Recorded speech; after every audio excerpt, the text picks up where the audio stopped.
Thank you so much, Mark, for getting the glasses. So Jerry Williams and Mark Reed still love sharing the story of how they met. We met in January of 1990 at the YMCA. But before you get the wrong impression, he was the lifeguard and I was swimming. I wasn't drowning, but I went in and we started a conversation, and our first date was at the little yogurt shop in Carytown. In 2013, when it became legal, we went to Baltimore and got legally married. So we've been married almost 10 years legally.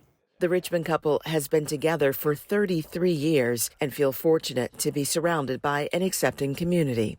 I mean, I've been out since the 70s, and technically, as far as I know, it's never been a problem. I'm not aware of ever having actually been discriminated against because I was gay, so I don't know if it's just because I was lucky or what. But it wasn't always that way, especially for Mark, who grew up in a small Virginia town. People, including me, were bullied. Gym class, everywhere. Oh, we all did gym Glasses. I wore glasses. I'm tiny. If I were anything like I am now, or I spoke out or did anything, I could have been in, a ditch or beaten up. And the couple has had a considerable share of struggle because of long-standing laws against same-sex unions. I was self-employed, paying $1,000 a month for health insurance. Once I did get on his plan, it went down to $350 a month. 20-something years when we couldn't legally be married, I was paying that $1,000 a month. I resent that we were not able to get married in my state where I was born and I grew up. I resent that my husband did not get benefits for all those years.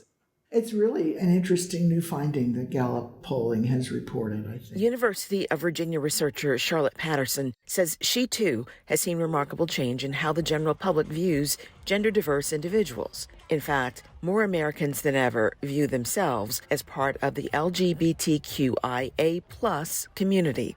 Gallup shows a record 7.1% of people identify with one or more of these letters. For those who don't, it can be confusing to know what the variations mean. Usually when you think about gay and lesbian, you're thinking about sexual orientation. Who are you attracted to? Who would you like to have a date with? Gender identity, of course, is something quite different. It's what gender are we? Are we male? Are we female? For most people, that's a pretty clear question. For some people, it isn't. And perhaps the answer is both. So non-binary is a term that can cover male some of the time, female some of the time, or in the middle all the time. There's also I for intersex, people who are born with genitalia that doesn't match the customary biology of girls or boys. And A for asexual individuals, people who don't feel sexual attraction for others. There are basically two different ways to consider gender diversity. One set of labels is for those who feel their identity is not a match to what they were assigned based on appearance at birth.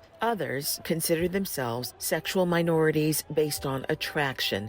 LGBTQ, queer, you might think of it as an umbrella term for all the things that we've already mentioned, that you can be queer and fit within that spectrum of gender and sexual identities. Why are so many people identifying as gender diverse now? The research is not conclusive. Why are some people cisgender and other people not? We don't really know. But I'm a lot more interested in questions like, how can we help people be the best versions of themselves? I think that's a probably more important question in the short term for researchers to look at. Well, it's an interesting situation because in some ways we've come so far, and so many people you say, I'm gay, so what? Who cares? The whole world has changed dramatically from where I grew up. It's been a road to get there, to feel good and whole within myself, so let people do that. Thank you for watching. Continue to follow Virginia News and Stories by subscribing to our VPM YouTube channel.